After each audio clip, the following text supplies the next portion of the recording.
Bienvenue sur Analyse du Monde, la chaîne dissidente qui donne des informations peu connues et multithématiques.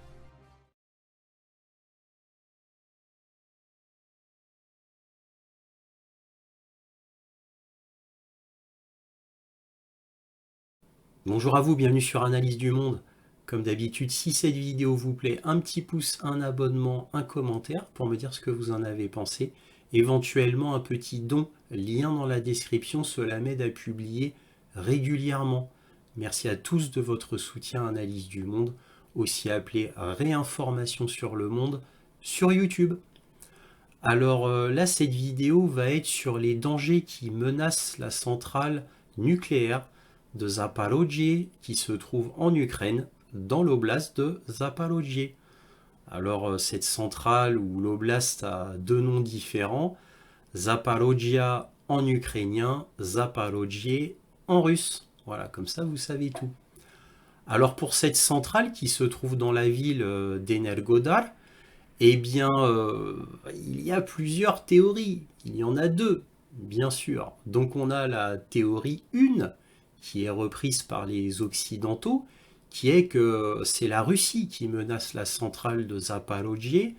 C'est la Russie qui a fait exploser la centrale hydraulique de Kakhovka. Et c'est la Russie qui a fait exploser les Nord Stream. Même si on ne le dit pas de manière très nette et très claire, les Occidentaux pensent qu'il y a de fortes chances que ce sont les Russes qui ont fait exploser les Nord Stream, parce que ça ne peut pas être les Ukrainiens, parce que ce sont les gentils dans l'histoire, et ça ne peut pas être les États-Unis, parce que les États-Unis, non, pays de la liberté, de la démocratie, de la morale, de l'éthique, jamais les États-Unis pourraient s'abaisser à de telles choses. Donc les Occidentaux excluent l'Ukraine et les États-Unis, même si les États-Unis maintenant disent catégoriquement que c'est l'Ukraine qui a fait exploser les Nord Stream. Vous voyez l'ironie de l'histoire quand même. Et comme quoi les alliés des États-Unis, eh bien, quand les États-Unis, c'est leur intérêt qui sont en jeu ou leur image, il n'y a plus d'alliés. Là, c'est terminé. L'allié n'existe plus. Donc l'Ukraine, c'est devenu les méchants de l'histoire maintenant pour les États-Unis. Et oui, et c'est très officiel. Les États-Unis accusent officiellement l'Ukraine.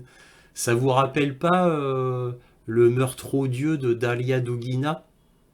Au tout début, on disait c'est la CIA, éventuellement avec le SBU, mais ça pourrait être la CIA parce que c'est à Moscou, c'est quand même une affaire assez compliquée à mettre en œuvre. Ça doit être la CIA, peut-être avec le SBU. Et le New York Times avait fait un article quelques jours plus tard, à peine une semaine plus tard, en disant non, non, non, c'est pas la CIA qui a fait ça.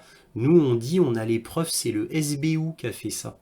C'est l'Ukraine qui a tué Daria Dugina. Faut pas être un allié des États-Unis, ni un ami des États-Unis, parce que vous voyez comment les États-Unis traitent leurs alliés ou leurs amis, parce que pour eux, l'Ukraine, c'est leur ami. Eh bien, les États-Unis ont accusé nommément et officiellement l'Ukraine, le SBU, d'avoir tué Dalia Dugina. Et après le rapport de Seymour Hersh concernant les Nord Stream, ils accusent très officiellement l'Ukraine d'avoir fait exploser les Nord Stream.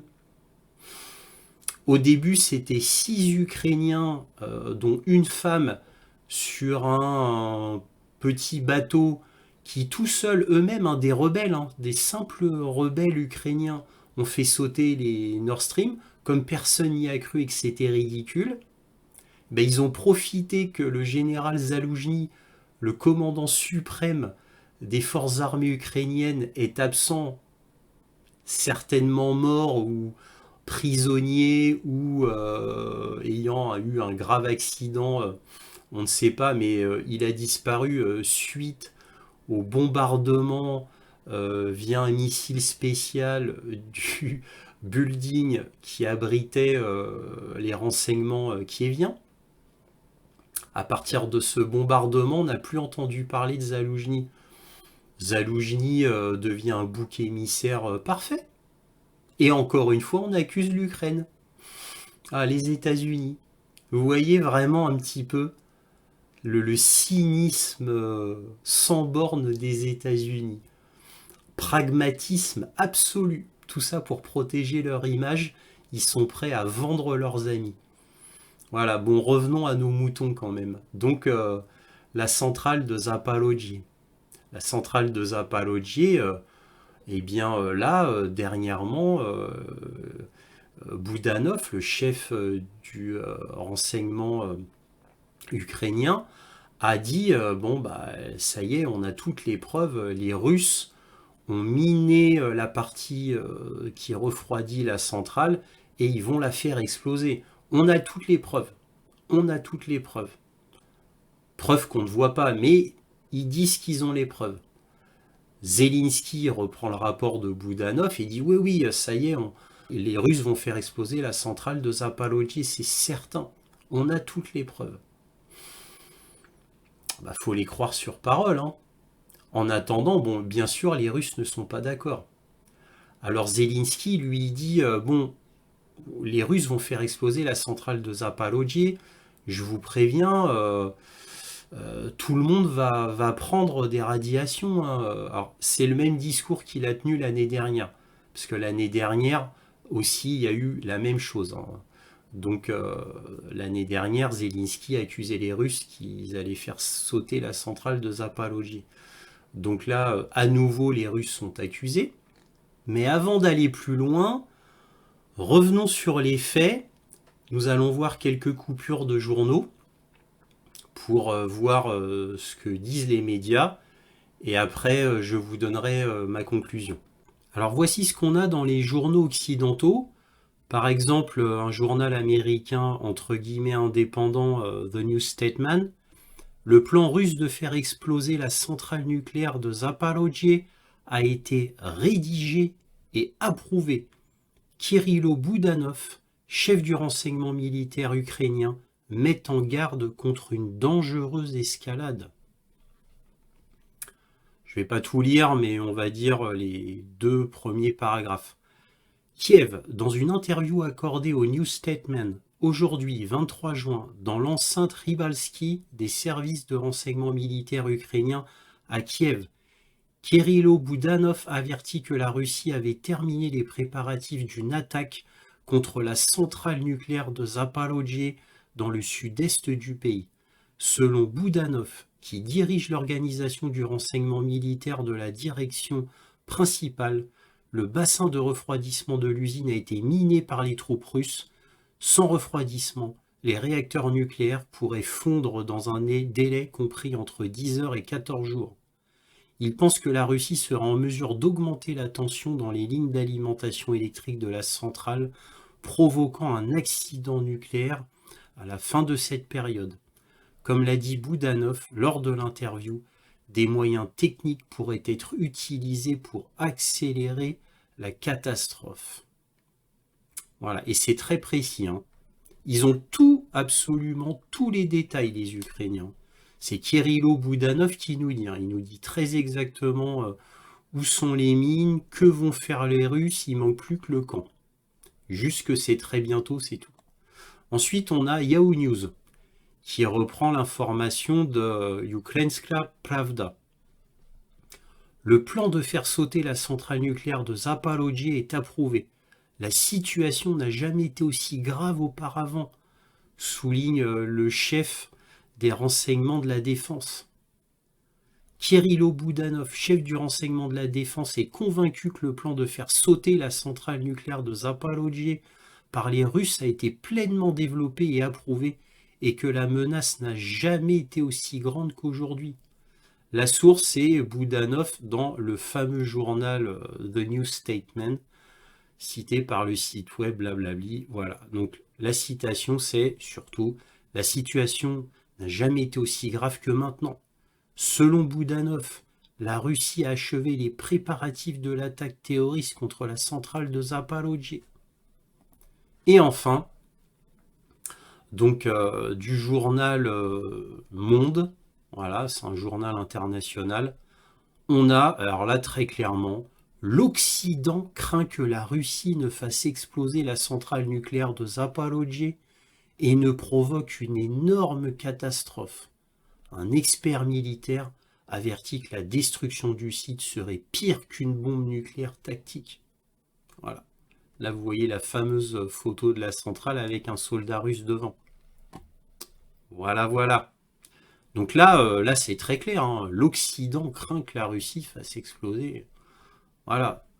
Alors, donc, quand vous tapez centrale de Zaporojye sur Internet, vous tombez uniquement sur des liens qui vous disent l'Occident craint que la Russie fasse exploser la centrale, ou alors des liens de journaux ukrainiens qui disent la Russie se prépare à faire exploser la centrale. Jamais vous ne trouverez un lien, même si vous allez sur le 3000e lien, qui vous dira que l'Ukraine pourrait faire sauter la centrale de Zaporojye. Non, vous ne trouverez aucun lien sur Internet, je dis bien, aucun, qui vous dira que ça pourrait être les Ukrainiens. Aucun. Cela en dit très long sur la situation journalistique en Occident. Mais il y a un problème dans le narratif de Boudanov et de Zelensky, parce que l'Ukraine affirme beaucoup de choses concernant la centrale. Il donne des détails extrêmement précis sur où sont les mines, que font les Russes quasi très exactement dans la centrale pour saboter celle-ci. Mais quand même, il y a un petit souci. L'AIEA, 22 juin, a démenti la déclaration de Boudanov concernant l'exploitation du bassin de refroidissement de la centrale nucléaire de Zaporojye. L'Agence internationale de l'énergie atomique, l'AIEA, a réagi à la déclaration des autorités ukrainiennes concernant le déminage des refroidisseurs du réacteur de la centrale nucléaire de Zaporojye. Il y a été noté que le PDG, Raphaël Grossi, n'a trouvé aucune mine dans le bassin de refroidissement lors de sa visite à la centrale de Zaporojye. Il y a des mines à l'extérieur de la gare ainsi qu'à certains endroits à l'intérieur. Les Russes l'ont expliqué comme un but défensif. Notre évaluation de ces emplacements particuliers était que même si la présence de tout engin explosif ne répondrait pas aux normes de sécurité, les fonctions de sécurité de base de l'installation ne seraient pas affectées de manière significative. Nous suivons cette question avec une grande attention, a déclaré le PDG Grossi. La visite de Grossi à la station a eu lieu le 15 juin et le chef de la direction principale du renseignement, Kirilo Boudanov, a parlé de l'exploitation des refroidisseurs de la centrale de Zaporojye le 20 juin. Hier, Volodymyr Zelensky, s'appuyant sur le rapport des services spéciaux, a mis en garde contre les risques d'attentats terroristes à la gare. Alors, c'est la traduction Google. Il voulait dire à la station, parce que station, c'est une gare en anglais. Donc, à la centrale de Zaporizhzhia. Voilà. Donc, vous voyez, là, c'est un petit problème dans la narration côté ukrainien. Juste avant ma conclusion, je voulais vous dire qu'il y a les deux vidéos de Boudanov et de Zelensky à la fin de mon intervention. Ce sont les vidéos originales de là où tout part. En fait, c'est eux qui donnent les informations obtenues par le gouvernement ukrainien concernant la centrale de Zaporojye. Donc regardez-les si vous le voulez pour avoir la version originale, c'est sous-titré en anglais. C'est à la fin de mon intervention. Donc là, on va immédiatement passer à ma conclusion. Alors, on a l'habitude de tout cela, c'est toujours le même cirque, c'est toujours le même modèle. On fait une inversion accusatoire. Les Ukrainiens accusent les Russes de ce qu'ils font eux-mêmes.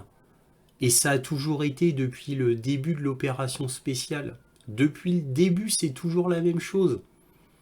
Je vous rappelle, pour vous donner quelques exemples, afin de vous remémorer l'historique, que vous connaissiez un petit peu le gouvernement ukrainien et ses mensonges constants. et ces inversions accusatoires constantes. Je vous rappelle qu'Amnesty International, il y a de cela plusieurs mois, avait fait un rapport contre l'Ukraine, contre le gouvernement ukrainien, parce qu'ils utilisaient sa propre population en tant que bouclier humain. Je vous rappelle, j'ai fait une vidéo exprès là-dessus. Donc, eh oui, les Ukrainiens se cachent dans les écoles, les hôpitaux, les restaurants, les immeubles résidentiels.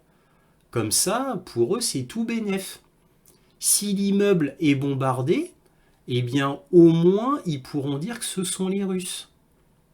Voilà. Et en plus, ils se cachent très bien puisqu'ils se fondent dans les villes, dans la population. Donc c'est une bonne cachette. Voilà. Pareil pour leurs tanks ou leurs véhicules blindés. Ils n'hésitent pas à les mettre en plein centre-ville.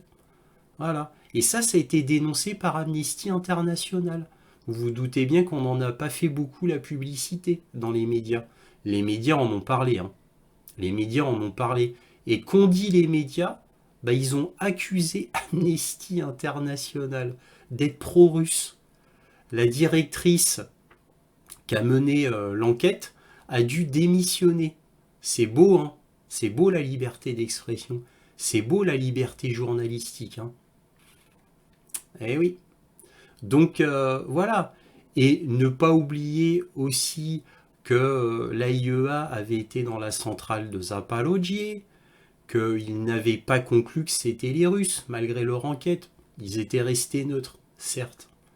Je vous rappelle les missiles S-300 qui sont tombés en Pologne et en Moldavie. En Pologne, ça a fait beaucoup de bruit parce que ça a tué 2 paysans polonais. Je vous rappelle que Zelensky a immédiatement accusé la Russie et qu'il a fallu 2 jours avant que le Pentagone dise non, non, non, là c'est pas la Russie, c'est le gouvernement ukrainien. Voilà, c'était pour éviter une escalade à ce moment-là. Donc le Pentagone avait dit non, non, c'est le gouvernement ukrainien qui a lancé son S-300 en Pologne. Il y a eu la même chose en Moldavie, mais le S-300 ukrainien tombé en Moldavie est tombé en pleine forêt. Il a fait aucun dégât. Et puis évidemment, la présidente moldave, elle qui est pro-OTAN à mort, pro-ukrainien à mort, elle n'a rien dit. Mais c'est paru dans les journaux moldaves, malgré tout. Vous voyez, faut pas oublier l'historique quand même. Hein.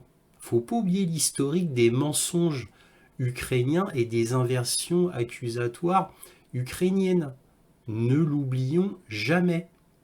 Voilà. Pareil pour les Nord Stream. Quand il y a eu les Nord Stream, Zelensky a immédiatement accusé la Russie. Bon, il n'était pas le seul, certes. Mais c'est pour vous dire qu'il y a une habitude d'accusation sans preuve. Preuve réelle, c'est-à-dire montrée au public ou aux instances internationales. Voilà. Donc, bref, conclusion, bien évidemment que c'est les Ukrainiens qui bombardent la centrale. Ils l'ont bombardée pendant des mois l'année dernière.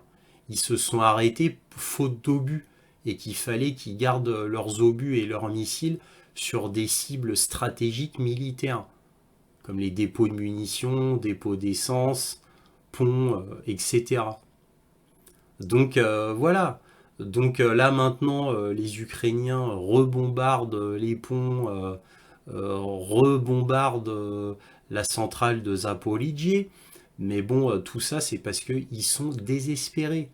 Et comme ils sont complètement désespérés et que sur le terrain, leurs offensives sont des catastrophes, le fait qu'ils avertissent le monde comme ça que la Russie va faire exploser la centrale, c'est un message à peine caché pour dire si vous nous aidez pas à anéantir la Russie en Ukraine, nous les Ukrainiens, on fera sauter la centrale et ce sera tant pis pour vous parce que nous les Ukrainiens, on est capable d'aller jusque-là.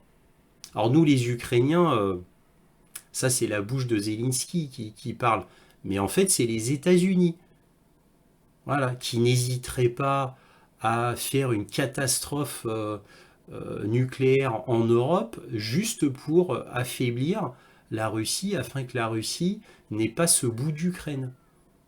Les États-Unis sont parfaitement capables de faire cela parfaitement. Voilà. Et donc là, par la bouche de Zelensky, Zelensky dit écoutez, si vous nous aidez pas à anéantir définitivement la Russie, on fera sauter la centrale.